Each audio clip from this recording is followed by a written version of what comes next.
육아휴직을 시작하고 현금 흐름을 만들기 위해서 4월 1일부터 저는 코덱스 200 타겟 위클리 커버드 콜을 매수하고 있습니다.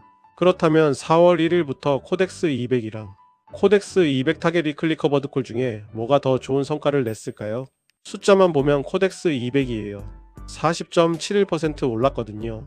커버드 콜은 35.96%예요. 주가 수익률에서 약 5% 차이가 나요. 근데 저는 커버드 콜 ETF가 더 좋았다고 생각해요. 왜냐고요? 오늘 그 이야기 할게요. 숫자 뒤에 있는 이야기예요. 주식 투자에서 수익률보다 훨씬 중요한 게 뭔지 제가 직접 경험한 이야기예요. 4월 1일부터 5월 6일까지 약 한 달 조금 넘는 기간이에요. 제가 육아휴직 시작한 날이 4월 1일이에요.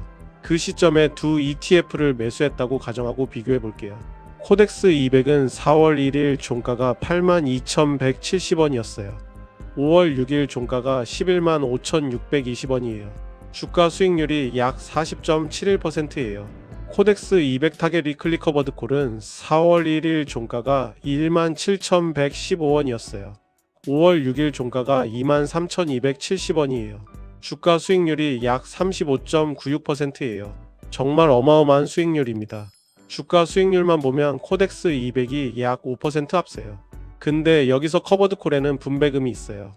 4월에 분배금이 262원 나왔고 5월에는 300원 수준으로 예상하고 있어요. 이걸 더하면 총 수익률 격차가 더 줄어들어요. 숫자로만 보면 그렇게 큰 차이는 아닌 거예요. 근데 오늘 제가 하고 싶은 이야기는 수익률 숫자가 아니에요. 그 숫자 뒤에 있는 이야기예요. 솔직하게 이야기할게요. 제가 만약 4월 1일에 코덱스 200을 샀으면 어떻게 됐을까요? 4월 초에 사서 한 달 만에 40% 올랐어요. 8만원에 샀는데 11만 5천원이 됐어요. 이 상황에서 어떤 생각이 드냐고요? 팔고 싶어요. 아마 저라면 20% 올랐을 때 조금 팔았을 거예요. 30% 올랐을 때 또 조금 팔았을 거예요. 40% 오른 지금쯤 절반 이상 팔고 있었을 거예요. 많이 올랐으니까 차익 실현하자는 생각이 자연스럽게 들거든요. 그게 왜 문제냐고요? 팔면 그 이후 수익을 못 먹어요. 코스피가 더 간다면 이미 팔았으니까 못 먹어요. 그리고 팔고 나서 더 오르면 포모가 와요. 그러면 더 비싼 가격에 다시 들어가게 돼요. 이게 개인 투자자가 반복하는 패턴이에요. 근데 저는 코덱스 200 타겟 위클리 커버드 콜을 들고 있었어요. 이 ETF를 왜 매수했냐? 분배금 때문이에요. 매달 들어오는 현금 흐름을 만들려고 산 거예요. 목표 수량이 2,000 주고 지금도 계속 모아가고 있어요. 이 ETF는 팔 이유가 없어요. 주가가 올라도 팔 이유가 없어요. 왜냐면 제가 이걸 산 이유가 주가 차익이 아니라 분배금이거든요. 매달 들어오는 그 돈이 목적이라면 주가가 올랐다고 파는 게 오히려 이상한 거예요. 목적을 스스로 없애는 거잖아요. 그래서 저는 40% 오르는 동안 한 주도 팔지 않았어요. 오히려 계속 매수했어요. 결과적으로 주가 수익률은 코덱스 200보다 5% 정도 낮을 수 있어요. 근데 저는 그 5% 차이보다 훨씬 중요한 걸 얻었어요. 온전한 수익이에요. 코덱스 200을 샀으면 중간에 팔아서 40% 수익을 다 못 먹었을 거예요. 커버드 콜은 팔지 않았으니까 35.96%를 온전하게 가져간 거예요. 5%의 차이보다 35%를 온전하게 가져가는 게 훨씬 나아요. 왜 사람은 주식이 오르면 팔고 싶어지냐? 이건 행동경제학에서 나오는 이야기예요. 손실 회피 심리예요. 사람은 이익보다 손실의 2배 이상 민감해요. 수익이 나고 있을 때 이게 다시 내려가서 손실이 될까봐 불안한 거예요. 그 불안을 없애는 가장 쉬운 방법이 파는 거예요. 팔면 수익이 확정되거든요. 근데 이게 장기 투자의 적이에요. 좋은 자산을 너무 일찍 파는 거예요. 오를 것 같아서 샀는데 실제로 오르니까 파는 아이러니가 생겨요. 배당 투자가 이 심리를 이겨내는 방법이에요. 매달 돈이 들어오면 심리가 달라져요. 주가가 오르면 잘 됐다고 느끼는데 동시에 분배금도 들어와요. 주가 차익 플러스 분배금이 동시에 오는 거예요. 이 상태에서 팔 이유가 없어요. 오히려 주가가 올라가면 같은 분배금을 받는 ETF 가격이 비싸졌으니까 더 살 이유가 있어요. 심리가 완전히 뒤집히는 거예요. 일반 주식이나 지수 ETF는 오르면 팔까?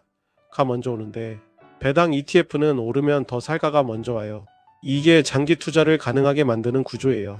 저 사실 처음부터 이걸 알고 시작한 게 아니에요. 계속 경험하면서 배우고 있습니다. 코스피가 40% 오르는 장세가 와도 저는 커버드 콜을 팔지 않았어요. 팔고 싶다는 생각이 안 들었어요. 왜냐면 이게 오르든 내리든 매달 분배금이 들어오거든요. 근데 만약 제가 코덱스 200을 들고 있었으면 어떻게 됐을까 상상해봤어요. 20% 올랐을 때 좀 팔까? 30% 올랐을 때 반 팔까? 40% 올랐을 때 다 팔까?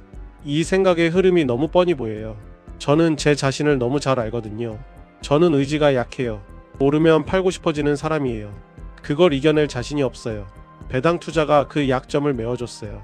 팔고 싶은 심리가 생기기 전에 구조 자체가 팔면 안 되는 이유를 만들어줬어요. 이게 배당 투자에서 제가 배운 가장 큰 교훈이에요. 수익률 숫자가 아니라 내가 그 수익을 온전하게 가져갈 수 있는 구조를 만드는 거예요. 정리할게요. 코덱스 200은 40.71% 올랐어요.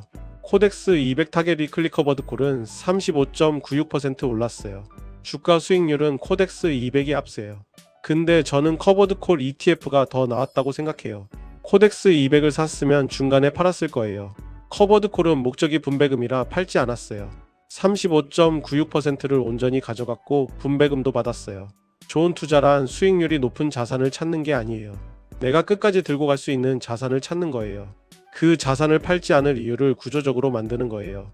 배당 투자가 그 구조를 만들어줬어요. 오늘 이야기가 도움이 됐다면 구독이랑 좋아요 눌러주세요. 감사합니다.